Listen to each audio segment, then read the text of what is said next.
ha. Muli, maraming salamat din sa ating the only mayor so far as record will show ang kauna-unahang mayor na nakatapos ng 3-term, Mayor Lito Atienza.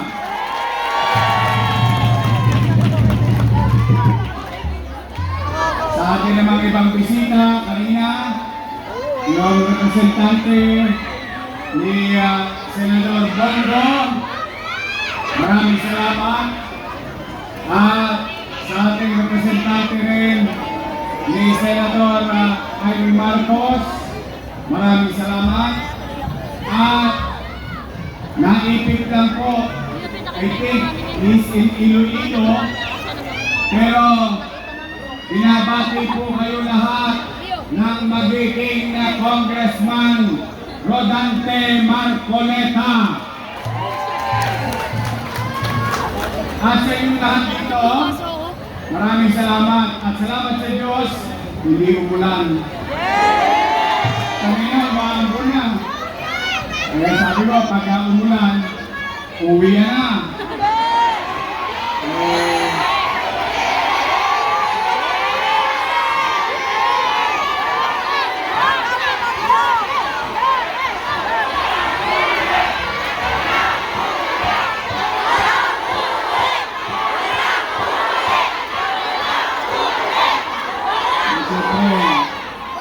Nag-aalala ko kasi yung mga minamahal kong lolo't lola, yung mga senior citizen, shoutout naman yan ang mga lolo't lola ko.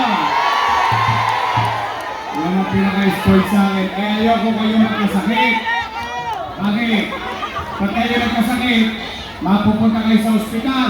Pag galing sa ospital, nga na. Eh, iba nakakalungkot.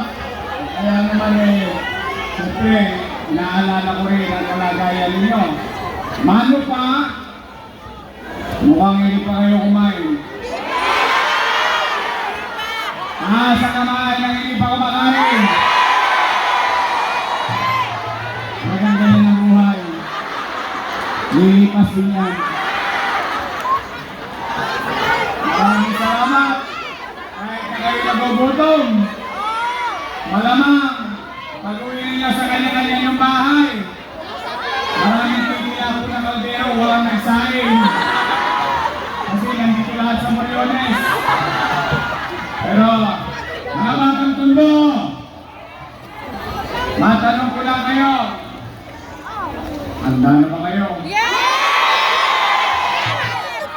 Handa na ba kayo? Magsipag-ingat kayo.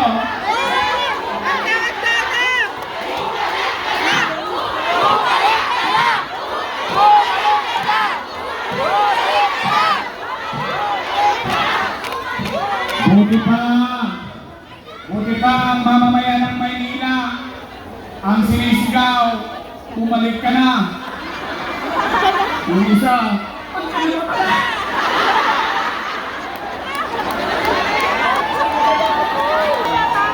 don't panic.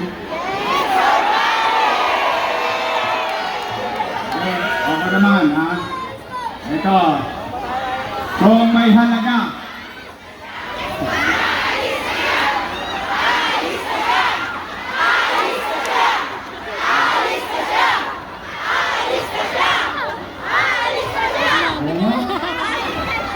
hindi nyo, simpleng bumbilya lang ng Moriones, hindi pa mapalitan, eh.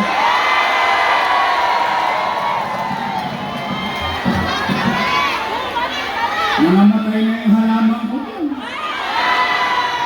At tayo, real talk tayo. At tayo, pare-pare tayo may karanasan sa Moriones. First time natin nakita, dati tambakan lang ng basura ng kung sino-sino yan. Naging garden, naging maayos, naging malinis, naging maliwalas. O ngayon,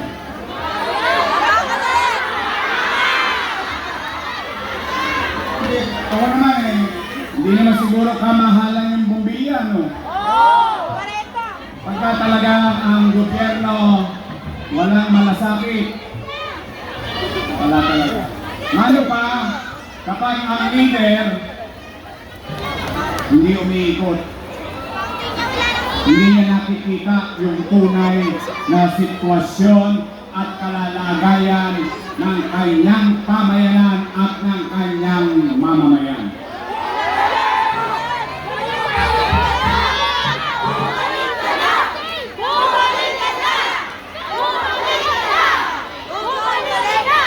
Dito, gusto niyo ba talaga akong bumalik?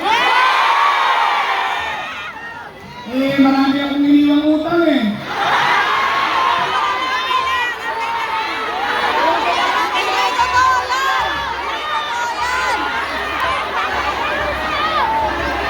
Di ba sabi nila, inaraw-araw na kayo? Tuloy ninyo, ako na yata ang almusal nila, pangalian, hapunan, yung isa naman, ginawa kong pulutan. Marami daw tayong inutang. Pagkasa naman na walang utang.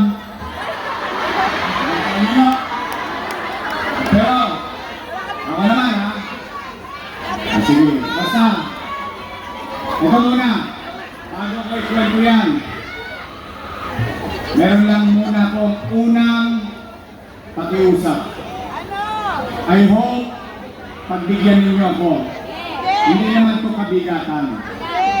Mga nanay ko, mga tatay ko, mga lolo ko, mga lola ko, mga batang Maynila. Huwag kayong papatoy sa kanila. Alam ko, nasasaktan ang damdamin ninyo sa mga masasakit na salitang binibintang nila sa akin. Alam ko, sumasakit ang tenga ninyo. Gusto nyo nang umuwi, pero hindi pa binibigay yung bigas, kaya ayaw nyo pang umuwi.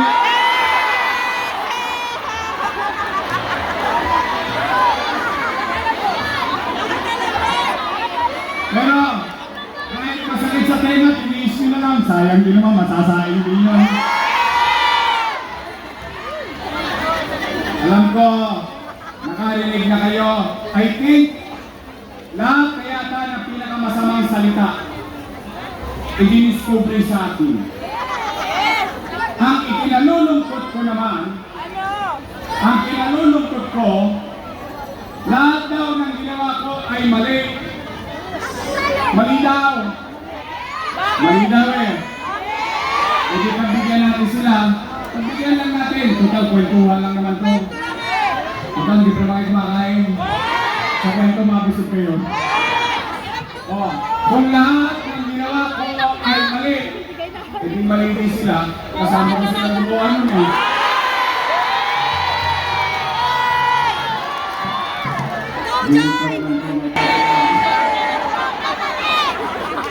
Iyo ba? Tama ba? Sige, magkwento tayo na may kwenta. Kasi sila walang may kwento kasi walang kwenta.